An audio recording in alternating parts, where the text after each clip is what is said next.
हरे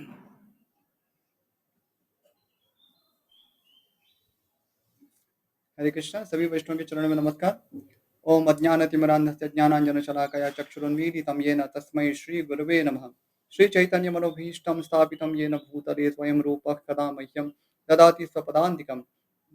वाञ्छाकल्पतरुभ्यश्च कृपासिन्धुभ्य एव च पतितानां पावनेभ्यो वैष्णवेभ्यो नमो नमः। श्रीकृष्ण चैतन्य प्रभु नित्यानंद श्री अद्वैत गदाधर शिवासदि गौरभक्तवृंद। हरे कृष्णा हरे हरे, हरे राम राम राम हरे हरे। सभी का स्वागत है आज की महाभारत कथा में। आज हम पढ़ने जा रहे हैं सभा पर्व और तीसरा अध्याय। तो मायासुर महाराज युधिष्ठिर के लिए एक सभा भवन बनने का संकल्प लिए हैं। उन्होंने मन में ही इसकी संकल्पना कर ली है कि वो कैसा होगा दिखने में। अभी आगे तृतीयोध्याय। मायासुर का भीमसेन और अर्जुन को गदा और शंख लाकर देना तथा उसके द्वारा अद्भुत सभा का निर्माण। वैशंपायन जी कहते जन्मेजय, तदनंतर मायासुर ने विजय वीरों में श्रेष्ठ अर्जुन से कहा, भारत, मैं आपकी आज्ञा चाहता हूँ। मैं एक जगह जाऊंगा और फिर शीघ्र ही लौट आऊंगा। तो मायासुर अर्जुन से आज्ञा प्राप्त कर रहे कि मुझे एक स्थान पर जाना होगा, इसके पहले कि मैं सभा निर्माण करूं। आगे वो कह रहे हैं, कुंती कुमार धनंजय, मैं आपके लिए तीनों लोकों में विख्यात एक दिव्य सभा भवन का निर्माण करूंगा, जो समस्त प्राणियों को आश्चर्य में डालने वाली तथा आपके साथ ही समस्त पांडवों की प्रसन्नता बढ़ाने वाली होंगी। पूर्व काल में जब दैत्य लोग कैलाश पर्वत से उत्तर दिशा में स्थित मैनाक पर्वत पर यज्ञ करना चाहते थे, उस समय मैंने एक विचित्र एवं रमणीय मणिमय भांड तैयार किया था, जो बिंदुसर के समीप सत्य प्रतिज्ञ राजा वृषपर्वा की सभा में रखा गया था। भारत, यदि वह अब तक वहीं होगा तो उसे लेकर पुनः लौट आऊंगा। फिर उसी से पांडुनंदन युधिष्ठिर के यश को बढ़ाने वाली सभा तैयार करूंगा, जो सब प्रकार के रत्नों से विभूषित, विचित्र एवं मन को आह्लाद प्रदान करने वाली होगी। कुरुनंदन, बिंदुसर में एक भयंकर गदा भी है। मैं समझता हूँ राजा वृषपर्वा ने युद्ध में शत्रुओं का संहार करके वह गदा वहीं रख दी थी। वह गदा बड़ी भारी है, विशेष भार या आघात सहन करने में समर्थ एवं सुदृढ़ है। उसमें सोने की फूलियां लगी हुई हैं, जिनसे वह बड़ी विचित्र दिखाई देती है। शत्रुओं का संहार करने वाली वह गदा अकेले ही 1,00,000 गदाओं के बराबर है। जैसे गांडीव धनुष आपके योग्य है, वैसे ही वह गदा भीमसेन के योग्य होगी। वहां वरुण देव का देवदत्त नामक महान शंख भी है, जो बड़ी भारी आवाज करने वाला है। ये सब वस्तुएं लाकर मैं आपको भेंट करूंगा, इसमें संशय नहीं है। अर्जुन से ऐसा कहकर मायासुर पूर्वोत्तर दिशा यानी कि ईशान कोण में कैलाश से उत्तर मैनाक कैलाश से उत्तर मैनाक पर्वत के पास गया। वहीं हिरण्यशृंग नामक महामणिमय विशाल पर्वत है, जहाँ रमणीय बिंदुसर नामक तीर्थ है। वहीं राजा भगीरथ ने भागीरथी गंगा का दर्शन करने के लिए बहुत वर्षों तक तपस्या करते हुए निवास किया था।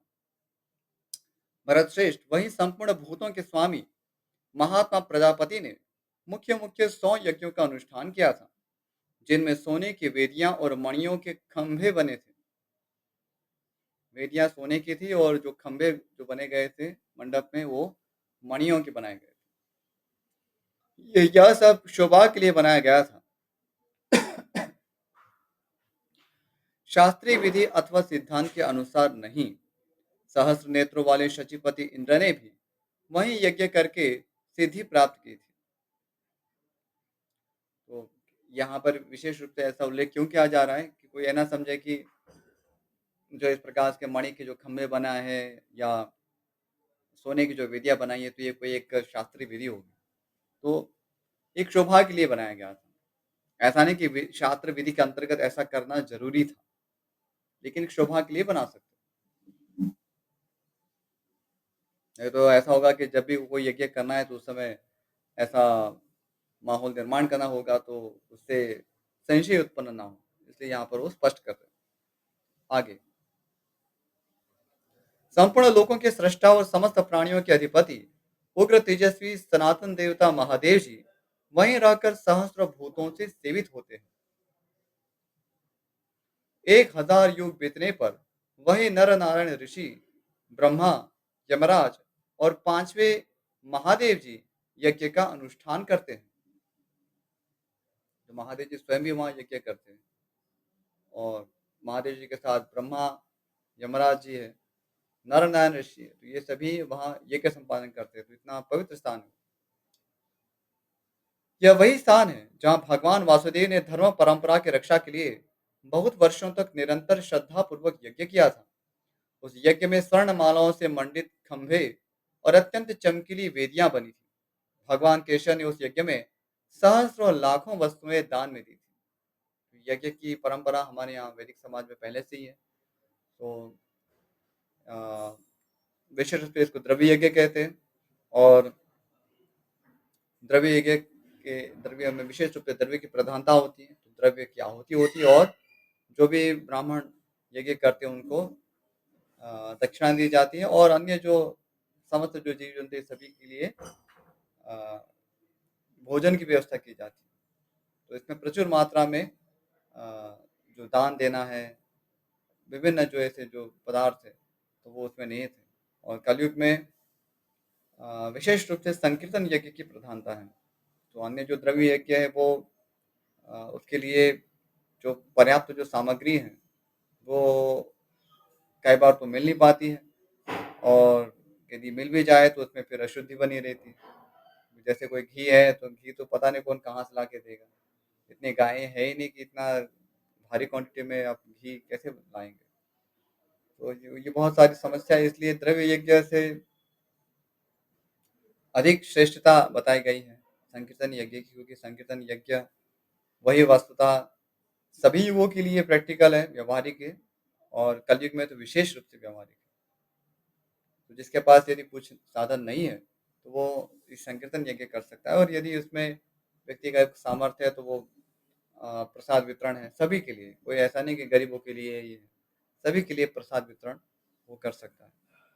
तो अपनी क्षमता के अनुसार ऐसा हम कर सकते हैं और करना चाहिए। तो समय-समय पर अ, हमारे घर परिवार में सबको एनकरेज करना चाहिए कि आप घर में आप कीर्तन करें, सामूहिक ऐसे कीर्तन करें। कभी इस प्रकार से विशेष आयोजन कर सकते हैं। तो सामूहिक कीर्तन करके फिर प्रसाद वितरण है वो कर सकते हैं। वैसे चाहे तो रोज़ भी कर सकते हैं, ऐसा नहीं कि आपको कभी-कभी करना है, प्रतिदिन भी कर सकते हैं। पर ये दुर्भाग्य कि आजकल ऐसे सुनने में आता है कि लोग कोर्ट की ओर से भी उसमें ऑब्जेक्शन उठाए जा रहे हैं कि सोसाइटी के अंदर आप इस प्रकार से नगर संकीर्तन जैसा माहौल नहीं ला सकते, क्योंकि उससे अन्य जो लोग हैं उनको विक्षेप उत्पन्न होता है। They get disturbed by this sound. अब ये भारत में इस प्रकार की स्थिति उत्पन्न हो रही है, तो ये तो बहुत दुखद बात है, जो पहले यहाँ की संस्कृति रही है। फिर एक समय आएगा कि फिर ये भी कहने लगेंगे कि मंदिरों की भी क्या आवश्यकता है, क्योंकि एक बार आपने सोचना शुरू कर दिया कि कुछ लोगों के लिए न्यूसेंस है, तो फिर आप हर ऐसे ही चीज़ों को फिर जस्टिफाई करते चलेंगे। तो जो एक भारतीय संस्कृति वैदिक कल्चर में था, यहाँ चला आता था। अब कुछ लोगों को यदि वो पसंद नहीं है, तो उन लोगों को समझने की ज़रूरत है। इसके लिए हम संस्कृति को मिटा नहीं सकते। अब इसके लिए बहुत सारे कुतर्क देते हैं कि नहीं भाई हम तो भाई सेक्युलर है, we do not promote any particular dharma. ये इसका क्या स्थान है?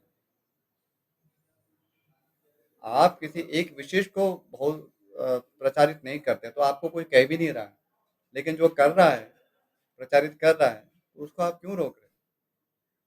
हाँ, उसके कुछ हम नियमावली बना सकते हैं कि इससे कुछ जैसे ध्वनि है उसके एक कोई कुछ मानदंड बनाए कि इतनी ध्वनि ही अलाउड हो, इससे अधिक ध्वनि है वो अलाउड नहीं है, या इस समय पे ही अलाउड है, उस समय को छोड़ के अलाउड नहीं है। और वैसे भी रोज़-रोज़ तो कितने लोग कर ही पाएँगे, वो भी एक इसमें प्रश्न है।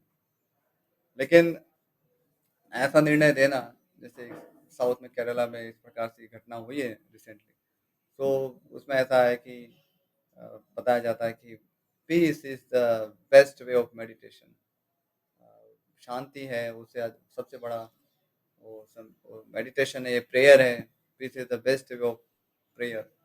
तो अब वो उनका एक इंटरप्रिटेशन हो सकता है, लेकिन यदि आप नाम संकीर्तन भी यदि कमेंट करना चाहते हैं तो आपको कल्चर में जाना होगा, वैदिक संस्कृति के जो रूट्स है उसमें जाना होगा। आपके पूर्वजों के पूछिए क्या उस समय ऐसा होता था या नहीं होता। अपने हिसाब से आप जोड़ जाड़ के बताएंगे कि नहीं कि आप अभी तो भाई ऐसे ही मौन धारण कर लीजिए, या ऐसे मौन धारण करके मेडिटेट कर लीजिए, वही सबसे अच्छी प्रेयर है।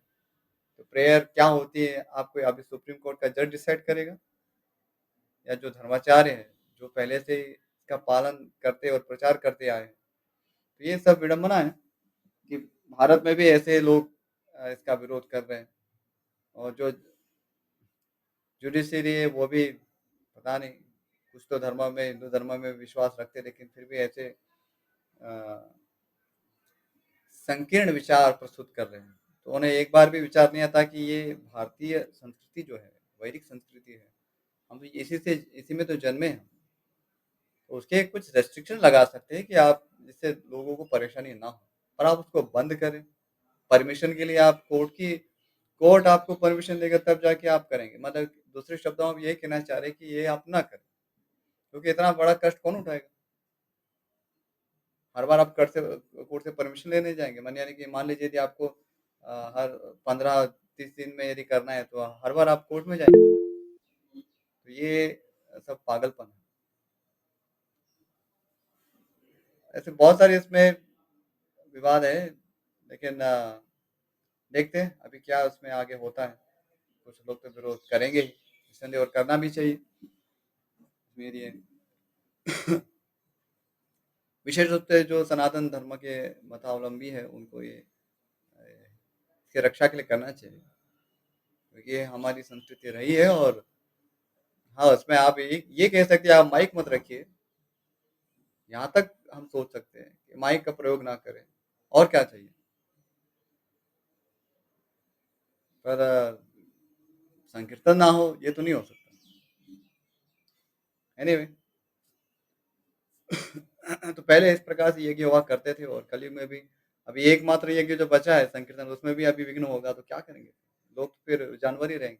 शांति से बैठ के क्या करना है, ऐसे तो शांति थी तो सांप भी शांति से बैठते, मेंढक होती वो भी अंदर 6 महीने तक तो शांति में पड़े रहते। तो ये इस प्रकार की शांति कोई प्रेयर थोड़ी होती। जब तक आप में ज्ञान नहीं है तो आप क्या प्रेयर करें, शांति से बैठ के करेंगे क्या। वही फालतू के अनर्थों की चर्चा करेंगे, अनर्थों की ही आप चिंतन करेंगे। तो शांति, सो कॉल्ड पीसफुली बैठना, वो वस्तुतः प्रार्थना नहीं है। प्रार्थना के लिए समझ होनी चाहिए, और प्रार्थना के कई प्रकार हैं।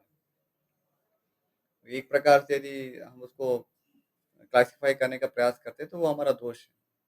अब प्रार्थना की व्याख्या आप सुप्रीम कोर्ट के जज को देने की क्या आवश्यकता है।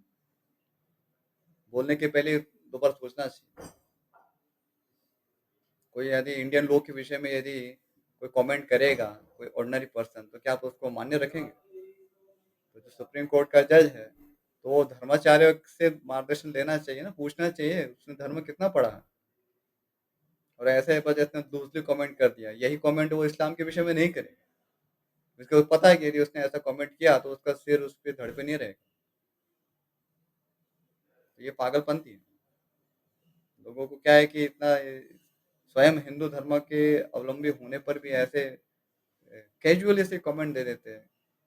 क्या है ये इस प्रकार सा कैसे सहन करते हैं। इसको सहन नहीं करना चाहिए। वो कमेंट आने के साथ ही एक्चुअली उसको आंदोलन होना चाहिए। ये बिल्कुल स्वीकार्य नहीं है। कमेंट वापस से क्षमा मांगिए, और ये कानून भी वापस लीजिए, रेस्ट्रिक्शन रखना चाहिए। वो हम भी समझते हैं कि भाई कोई वृद्ध लोग है, बीमार लोग है, हर जगह होते हैं, थोड़ा आपसी समझ से ही होना चाहिए। ये क्या हुआ हर चीज के लिए आपको परमिशन, ये ये सही नहीं है।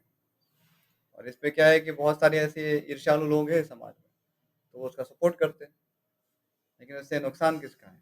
हमारी जो वैदिक संस्कृति है, वैदिक परंपरा है, उसी का ही नुकसान। तो मेरी अब बहुत सारे लोग आ जाएँगे। लोगों को इतना भय लगता है कि बहुत सारे लोग आ जाएँगे ऐसा करने के लिए। तो आप परमिशन रखिए ना, उसका कुछ तो फ़ॉर्म रख आप कोर्ट तक जाने की क्या ज़रूरत है? सोसाइटी के स्तर पे परमिशन रख दीजिए यदि आपको ऐसा लग रहा है। ये पागलपंती की हद पार कर दी। मतलब मैं सुना तो मुझे ऐसा लगता है कि ये लगता है जज को ट्रीटमेंट की ज़रूरत है। उनको सही में कहीं मेंटल हॉस्पिटल में भर्ती होना चाहिए। इसका ये भी तनिक भी विचार नहीं वो क्या बोल रहा है। वो वो सोसाइटी की परमिशन कोर्ट देगा, तो सोसाइटी के वहाँ के जो प्रबंधक लोग क्या चाय पी के सो रहे हैं क्या? मतलब कुछ चीज़ें जो लोकली मैनेज हो सकती है, उसके लिए आपको कोर्ट तक पहुँचाते हैं। ये लोग कहाँ किसी को ज सही जजमेंट देंगे? पति-पत्नी का झगड़ा है, उसके लिए भी आपको हर चीज़ में कोर्ट चाहिए, हर चीज़ में कोर्ट चाहिए। मूर्खता की सारी सीमाएँ पार कर रहे हैं। एनीवे, जो बुद्धिमान लोग ये समझ सकते हैं और हमें सक्रिय भी रहना चाहिए। इस प्रकार के जो उपद्रव करते हैं, so called laws and orders के नाम पर। जहाँ नियम आपको स्ट्रिक्ट करने चाहिए, वहाँ तो करते नहीं। जहाँ करप्शन पे स्ट्रिक्ट होना चाहिए, वहाँ करेंगे नहीं। जहाँ ऐसे कोई बेचारे कोई हिंदू तो ऐसे भी कोई ज़्यादा विरोध नहीं करेंगे, वहाँ नियम के नियम लगा रहे हैं। ऐसे नियम आप कभी इस्लाम पे नहीं लगाएँगे, अन्य धर्मों पे नहीं लगाएँगे, क्रिश्चियनिटी पे नहीं लगाएँगे। तो ये हिपोक्रेसी है। एनीवे, जो समझते हैं वो समझते हैं, जो नहीं समझते फिर उनको भोगना पड़ता है। आगे, उस यज्ञ में स्वर्ण मालाओं से मंडित खंभे और अत्यंत चमकीली वेदियां बनी थी। भगवान केशव ने उस यज्ञ में सहस्त्रों लाखों वस्तुएं दान में दी थी। भारत तदनंतर मयासु ने वहां जाकर वह गदा, शंख और सभा भवन बनाने के लिए स्फटिक मणिमय द्रव्य ले लिया, जो पहले वृषपर्वा के अधिकार में था। बहुत से किंकर तथा राक्षस जिस महान धन की रक्षा करते थे, वहां जाकर महान असुर मय ने वह सब ले लिया। ले लिया अर्थात यहाँ पर कोई चोरी करके नहीं लिया है। उसके कोई जो भी प्रोसीजर रही होगी या युद्ध किया होगा, जो भी है उसने वो प्राप्त किया। वे सब वस्तुएं लाकर उस असुर ने वह अनुपम सभा भवन तैयार की, जो तीनों लोकों में विख्यात, दिव्य, मणिमयी और शुभ एवं सुंदर थी। उसने उस समय वह श्रेष्ठ गदा भीमसेन को और देवदत्त नामक उत्तम शंख अर्जुन को भेंट कर दिया।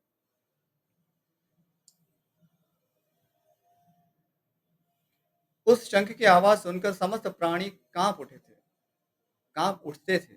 महाराज, उस सभा में सुवर्ण में वृक्ष शोभा पाते थे। तो एक इतनी अद्भुत उन्होंने सभा बनाई थी कि अ, सब कुछ मणिमय था, सुंदर दिख रहा था। तो इस प्रकार का जो ऐश्वर्य एक राजाओं के लिए होना, वो कई बार ज़रूरी होता है, अनिवार्य होता है। ये सभी के लिए नहीं है, क्योंकि राजा को ऐश्वर्यशाली दिखना होता है। यदि वो ऐश्वर्यशाली यानी श्री संपन्न नहीं है, तो प्रजा का क्या पालन करेगा?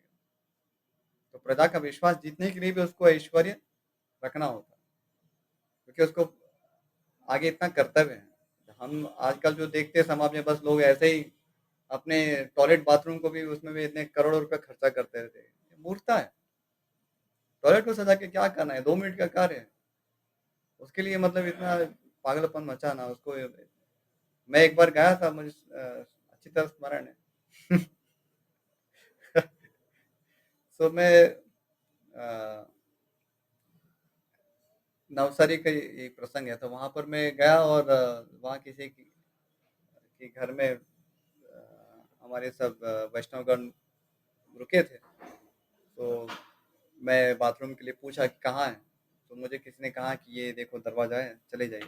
तो पहले तो दरवाज़ा का रूप देख के ही मैं संकोच कर गया कि ये तो कोई लगता है मेरे साथ मज़ाक कर रहा है। हमारे जो मित्र हैं मुझसे विनोद कर रहे होंगे। फिर मैं अंदर गया तो और भी विश्वास नहीं हुआ, क्योंकि वहाँ बाथरूम जैसा कोई भी चिन्ह नहीं दिख रहा था। बड़े-बड़े ऐसे मिरर्स लगे हुए थे सब। मैं सोचा इसमें तो कोई भी बाथरूम जैसा तो है ही नहीं कुछ। मैं घूम फिर के वापस आ गया और मैं डाँटने लगा कि आप लोग मुझसे विनोद क्यों कर रहे हैं? यहाँ पर तो ऐसा कुछ भी नहीं है। फिर सब हँसने लगे। उन्होंने कहा कि ये वस्तुतः इसने इतना पैसा इन्वेस्ट किया है इसको बाथरूम बनाने के लिए। आप जाएँगे अंदर से और पर्दा खोलेंगे तो और भी बड़ा है इससे। तो मैं हँसने लगा, ये क्या है ये पागलपंती? 2 मिनट के कार्य के लिए इतना सारा परिश्रम।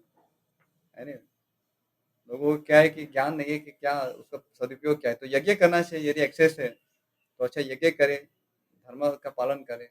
आपके पास है तो दूसरों भी जो आश्रित लोग हैं या दूसरे जो ज़रूरतमंद हैं, जो अपने दुर्भाग्य को झेल रहे हैं, तो ऐसे लोगों की हमें मदद करनी चाहिए। वो भी तो भगवान के अंश हैं, तो हमारे सभी परिवार के सदस्य हैं। तो ये उदार भावना होनी चाहिए। एनीवे आगे। वह सब ओर से 10,000 हाथ विस्तृत थे, अर्थात उसकी लंबाई और चौड़ाई भी 10-10 हजार हाथ थी। जैसे अग्नि, सूर्य और चंद्रमा की सभा प्रकाशित होती है, उसी प्रकार अत्यंत उद्भासित होने वाली उस सभा ने बड़ा मनोहर रूप धारण किया। वह अपने प्रभा द्वारा सूर्य देव की तेजोमयी प्रभा से टक्कर लेती थी, यानी कि इतनी ज्वाज्वल्यमान थी, यानी प्रकाशित थी। वह दिव्य सभा भवन अपने अलौकिक तेज से निरंतर प्रदीप्त सी जान पड़ती थी। उसकी ऊंचाई इतनी अधिक थी कि नूतन मेघों की घटा के समान वह आकाश को घेर कर खड़ी थी। उसका विस्तार भी बहुत था। वह रमणीय सभा भवन पाप ताप का नाश करने वाले थे, यानी इतना सुंदर और पवित्र बनाया था, और बहुत प्रॉपर कंसिडरेशन के साथ कि कौन चीज़ें कहाँ होगी, उससे स्वास्थ्य के लिए भी अनुकूल हो, अध्यात्म के लिए भी अनुकूल हो, धर्म के लिए अनुकूल हो, और उसमें रहने मात्र से पाप नष्ट हो जाए, इस प्रकार की पवित्र वस्तुएं वहाँ रखी गई थी। तो ये एक शिल्प कला का विज्ञान है, जो आजकल हम ज़्यादा सोचते नहीं, कुछ भी बस बोल दिया, पैसे डाल दिया, कहीं भी किसी ने कुछ भी चमकीला कुछ बना दिया। चमकीला बनाने के बाद कुछ 2-4 लाइटें और लगा दी। तो ऐसे लाइट लगाने से कोई चीज़ें चमकी नहीं, उसका कोई मूल्य नहीं होता है। हैलोजन ही लगा लीजिए, फिर इतना ही चमकाना है तो। तो ये वस्तुतः निर्माण क्या होना चाहिए भवन का, उसके लिए हमें प्रॉपर्ली जो शिल्प शास्त्री हैं, शिल्प शास्त्र के जो विशेषज्ञ हैं, उनसे जानना चाहिए। और वस्तुतः तो हमारे 6 फुट का ज़्यादा से ज़्यादा 6 फुट हमें जगह चाहिए एक व्यक्ति के लिए। परिवार के कुछ लोग हैं तो थोड़ा कुछ स्थान की आवश्यकता है। तो यदि हमारे पास भगवान ने कुछ दिया है, तो जो धन है उसको हम एक प्रचार कार्य में लगा सकते हैं। एक अच्छा बड़ा-सा एक सत्संग हॉल बना सकते हैं, जिससे लोग आ सकें, भगवान के दर्शन कर सकें, सत्संग कार्यक्रमों में पार्टिसिपेट कर सकते हैं। तो उसके लिए सही वस्तु में उसका प्रयोग कर सकते हैं। जो क्षत्रियों के लिए इस प्रकार का ऐश्वर्य है, वो उसकी नीड है। यदि वो नहीं रखेंगे तो राजा पे विश्वास नहीं होता। तो राजा को केवल धार्मिक होना पर्याप्त नहीं, उसको ऐश्वर्यवान यानी रिसोर्सफुल होना होता है। यदि वो रिसोर्सफुल नहीं है तो कौन उसका, लोगों को विश्वास नहीं होता है। ये खुद का ध्यान नहीं रख पा रहा है तो हमारा क्या ध्यान रखें? तो इसलिए वो अंधानुकरण नहीं है। और यदि किसी की इच्छा है, मान लीजिए अभी नहीं रहा जाता, हमको तो भाई पैसा इकट्ठा करने की इच्छा है, तो सही चीज़ों में उसका प्रयोग करें। जैसे टॉयलेट जैसी चीज़ों को आप इतना सुंदर बनाने में कुछ प्रयोग कर रहे हैं, यार क्या करें, अलम विस्तर है ना, जो समझ सकते हैं समझ सकते हैं। तो ये सिर्फ पागलपंती में नहीं जाना चाहिए। शरीर ऐसी अज्ञान है, उससे आपको और क्या उसको इतना सजाना, और इसके ऐसे मल ही तो बाहर निकलता है ना, उसको इसके लिए इतना उसके लिए प्रिपरेशन करना, it does not make any sense. जिसको हम जब शरीर आत्मा जब शरीर छोड़ देती तो उसको कोई पास बैठना भी नहीं चाहता। लोग टाइम गिनते कि कैसे कब उसका यहाँ से ले जाए, अलविदा करे। ऐसे शरीर के लिए इतना सारा इकट्ठा करके क्या करना? यदि करना ही है तो अच्छे उद्देश्य के लिए, कोई अच्छी चीज बना सकते हैं। आगे, उत्तमोत्तम द्रव्य से उसका निर्माण किया गया था। उसके परकोटे और फाटक रत्नों से बने हुए थे। उसमें अनेक प्रकार के अद्भुत चित्र अंकित थे। वह बहुत धन से पूर्ण थी। दानवों के विश्वकर्मा मयासुर ने उस सभा भवन को बहुत सुंदरता से बनाया था। बुद्धिमान माई ने जिस सभा का निर्माण किया था, उसके समान सुंदर यादवों की सुधर्मा सभा अथवा ब्रह्मा जी की सभा भी नहीं थी। तो यादव की यहाँ यानी भगवान श्री कृष्ण की यहाँ की जो सभा थी, उसको सुधर्मा सभा कहते हैं। और ब्रह्मा जी की जो सभा है, वो बहुत ही विशिष्ट है। उसकी सभा का वर्णन शायद आगे आएगा, महाराज युधिष्ठिर प्रश्न पूछेंगे, तो वो इतनी विचित्र है कि यदि कोई उसको प्रश्न होगा कि वो कैसी है, उत्तर देने जाएगा तब तक वो अपना स्वरूप बदल देगी। तो इतनी अद्भुत है। पर वो सब प्रिविलेज है, ऐसे जो महान तपस्वी लोग हैं, उनका वो निवास स्थान है। और वो ऐसे कोई ऐसे किसी को इम्प्रेस करने के लिए नहीं बनाएंगे, उसका निसंदेह कोई एक पवित्र उद्देश्य होगा। तपस्वी लोग ऐसी चीज़ों को बना के क्या करेंगे? आगे, बुद्धिमान मैंने जिस सभा का निर्माण किया था उसके समान सुंदर यादवों की सुधर्मा सभा अथवा ब्रह्मा जी की सभा भी नहीं थी। इतनी अद्भुत थी। मायासुर की आज्ञा के अनुसार 8,000 किंकर नामक राक्षस उस सभा की रक्षा करते और उसे एक स्थान से दूसरे स्थान पर उठाकर ले जाते थे। अब इसमें प्रश्न होगा कि ये तो हमने कभी देखा नहीं, पूरी सभा की सभा उठा के कैसे ले जाते हैं? तो आजकल ये कॉन्सेप्ट आ रहा है ना अभी धीरे-धीरे कि भई ऐसे अ, ऐसे घर बनते हैं जो जिसको आप मूव कर से एक स्थान से दूसरे स्थान पर, तो ये कॉन्सेप्ट यही है। महाभारत में ऑलरेडी है। और वो दिव्य सिद्धियों से और ऐसे विशिष्ट बलशाली लोग होते हैं, जो जिनके पास सिद्धियाँ भी होती है, तो वे उठा के ले चलते हैं। तो वो कॉन्सेप्ट पहले से ही था। जो थोड़ा-सा यदि शास्त्र यदि पढ़ते हैं और उसका इस परंपरा का यदि रक्षण करते हैं, तो आज भी हमारे यहाँ बहुत ही सुंदर और पवित्र स्थापत्य निर्माण अभी भी होता है। ऑलरेडी जो है वही अ, उसी को हम इतना देखते नहीं है या जानते नहीं है। लेकिन यदि कितना अच्छा होता है कि हमारे घर है, आस-पास के जो भी माहौल है, पूरा स्थापत्य कला से युक्त होता है। उसे व्यक्ति स्वतः धार्मिक बनता है। इससे भी एक इम्प्रेशन जाती है। वे राक्षस भयंकर आकृति वाले, आकाश में विचरने वाले, विशालकाय और महाबली थे। उनकी आंखें लाल और पिंगल वर्ण की थी तथा कान सीपी के समान जान पड़ते थे। वे सब के सब प्रहार करने में कुशल थे। मायासुर ने सभा भवन के भीतर एक बड़ी सुंदर पुष्करिणी बना रखी थी, जिसकी कहीं तुलना नहीं थी। इस सभा भवन के भीतर ही पुष्करिणी यानी एक तालाब जैसा, उसमें इंद्रनील मणि में कमल के पत्ते फैले हुए थे। उन कमलों के मृणाल मणियों के बने थे। तो उसमें इतना पूरा सजावट करके यानी कि आर्टिफिशियल फ्लावर्स बनाए थे, लेकिन वो फ्लावर्स भी क्या थे? रत्नों के बने थे। उसमें पद्म राग मणिमय कमलों की मनोहर सुगंध छा रही थी। अनेक प्रकार के पक्षी उसमें रहते थे। खिले हुए कमलों और सोनहली मछलियों तथा कछुए से उसकी विचित्र शोभा हो रही थी। उस पोखरी में उतरने के लिए स्फटिक मणि की विचित्र सीढ़ियां बनी थी। उसमें पंख रहित स्वच्छ जल भरा हुआ था। वह देखने में बड़ी सुंदर थी। अभी थोड़ा ही रहा है, उसको पूरा कर लेते हैं। मंद वायु से उद्वलित हो जब जल की बूंदें उछलकर कमल के पत्तों पर बिखर जाती थी, उस समय वह सारी पुष्करिणी मौक्तिक बिंदुओं के मौक्तिक बिंदुओं से व्याप्त जान पड़ती थी, यानी कि मोती की बिंदु जैसे लगते थे। जैसे पानी होता था तो पानी अपने आप में एक मोती का जैसा सुंदर दिखता था। उसके चारों ओर के घाटों पर बड़ी बड़ी मणियों की चौकोर शिलाखंडों से पक्की वेदियां बनाई गई थी। आज भी जाएंगे वृंदावन में, थोड़ा इस प्रकार से दृश्य कई कई जगह पे देखने को मिलता है।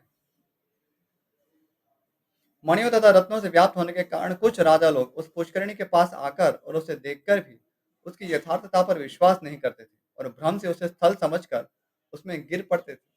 तो इतनी अद्भुत थी कि विश्वास ही नहीं होता था कि ये कोई पुष्करिणी होगी। तो उस समय भ्रमित होकर गिर पड़ते थे। आगे देखेंगे दुर्योधन भी एक बार गिरा था। अच्छा, ये तो इसलिए दुर्योधन का गिरना एक पहले एक वही एकमात्र घटना थी, ऐसे बहुत सारे लोग थे, वो गिरे थे। तो सभा भवन के सब और अनेक प्रकार के बड़े-बड़े वृक्ष लहलहा रहे थे, जो सदा फूलों से भरे रहते थे। उनकी छाया बड़ी शीतल थी। वे मनोरम वृक्ष सदा हवा के झोंकों से हिलते रहते थे। केवल वृक्ष ही नहीं, उस भवन के चारों ओर अनेक सुगंधित वन, उपवन और बावलियां भी थी, जो हंस, कारंडव तथा चक्रवाक आदि पक्षियों से युक्त होने के कारण बड़ी शोभा पा रही थी। वहां जल और स्थल में होने वाले कमलों की सुगंध लेकर वायु सदा पांडवों की सेवा किया करती थी। मयासुर ने पूरे 14 महीनों में इस प्रकार के उस अद्भुत सभा भवन का निर्माण किया। राजन, जब वह बनकर तैयार हो गई, तब उसने धर्मराज को इस बात की सूचना दी। तो 14 महीने में उन्होंने एक टास्क पूरा किया। वो क्या वो इंजीनियरिंग रही होगी।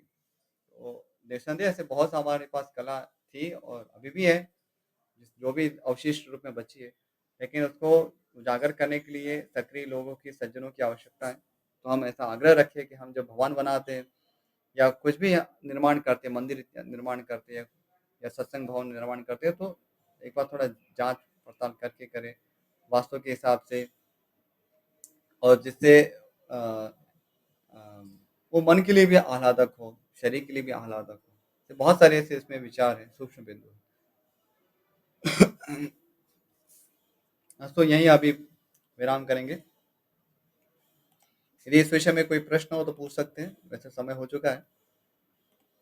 यदि है तो एक आध प्रश्न दे सकते हैं, और यदि नहीं है तो यहीं विराम करेंगे। विदा के प्रो। जी ब्रो जी, किसी का प्रश्न है तो हैंड रेज करके पूछ सकते हैं। ओके, तो यहीं विराम करते हैं। वाञ्छाकल्पतरुभ्यश्च कृपा सिन्धुभ्यः एव च पतितानां पावनेभ्यो वैष्णवेभ्यो नमो नमः।